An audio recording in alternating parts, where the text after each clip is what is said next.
Subscribe and share my channel Sudarsana. నమస్కారం. శ్రీమద్ భగవద్గీత 16వ అధ్యాయము దైవాసుర సంపద్ విభాగ యోగము నుండి శ్లోకములను నేర్చుకుందాం. ఓం శ్రీకృష్ణ పరబ్రహ్మణే నమః. శ్రీ గురుభ్యో నమః. శ్రీమద్ భగవద్గీత 16వ అధ్యాయము దైవాసుర సంపద్విభాగ యోగము 22వ శ్లోకము. శ్రీ భగవానువాచ ఏతైర్విముక్తః కౌంతేయ తమోద్వారైస్త్రిభిర్నరః ఆచరత్యాత్మనః శ్రేయస్తతో యాతి పరాం గతిం. ఏతైర్విముక్తః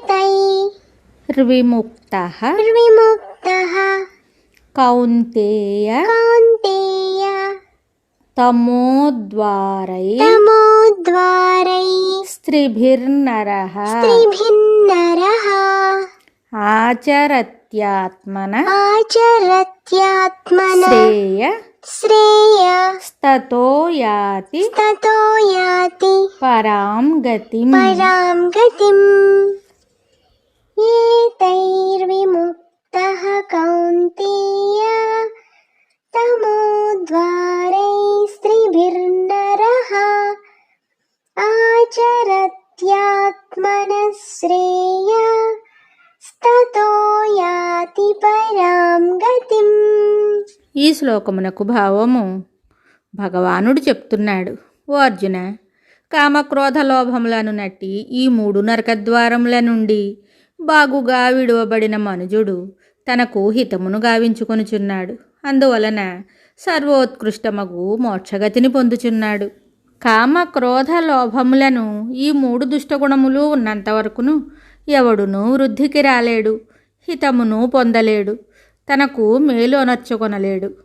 అందుచేత మొట్టమొదట వానిని తొలగించి వేయవలననియు అప్పుడు మాత్రమే మానవుడు తనకు శ్రేయమును అనుగూర్చుకొనునని సర్వోత్తమమగు మోక్ష పదవిని పొందగలడనియు భగవానుడిక్కడ బోధిస్తున్నారు. సూర్యచంద్రులు రాహువు నుండి విడువబడినట్లున్ను, గజేంద్రుడు మొసలిబారి నుండి విడుదల పొందినట్లున్ను, బంధితుడు కారాగృహము నుండి విముక్తుడైనట్లును జీవుడి దుష్టత్రయము యొక్క బంధము నుండి విడుదలను పొందవలెను. ముక్తః అని చెప్పక విముక్తః అని చెప్పుట వలన వాని నుండి పూర్తిగా విడుదల చెందవలెనని, వాని జాడ ఏమాత్రము హృదయకోశమున ఉండరాదని భావము. మరియు అవి తమోద్వారములని చెప్పబడుట వలన ఆ కామాదులు అజ్ఞాన రూపములే అనియు, అంధకార బంధురములనియు, ప్రకాశాభావ రూపములనియు, నరకహేతువులనియు స్పష్టమవుచున్నది.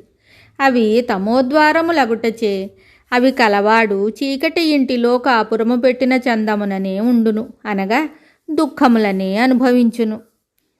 ఆచరత్యాత్మనః శ్రేయః, ఆ కామాదులున్నంతవరకు ఎవరును తనకు శ్రేయమును కలుగజేసుకొనజాలరు, ఆత్మోద్ధరణము గావించుకొనజాలరు, తానెవరు జగత్తేమి అని విచారింపజాలరు. అనగా వాసనాక్షయము కానంతవరకు ఆత్మజ్ఞానము పూర్ణముగా ఉదయించనేరదనియు, ఆత్మానుభూతి బాగుగా కలుగదనియు అర్థము. కామాదులు వదిలిపోయినప్పుడే అట్టి జ్ఞానము బాగుగా సంప్రాప్తము కాగలదని ఈ శ్లోకము ద్వారా తెలియచున్నది. కాబట్టి సాధకుడు ప్రప్రథమమున ఆ దుష్టత్రయమును పారద్రోలవలెను. పరాంగతిం అని చెప్పుటచే మోక్షము అన్ని పదముల కంటెను అన్ని గతుల కంటెను సర్వోత్కృష్టమైనదని తెలియచున్నది. మరియు కామాదులున్న స్థితి అత్యంత నికృష్టమైనదనియు దీని వలన ధ్వనించుచున్నది. శుభం. శ్రీమద్ భగవద్గీత తరువాయి భాగంలో మళ్ళీ కలుద్దాం. నమస్కారం. Subscribe and share my channel Sudarshana.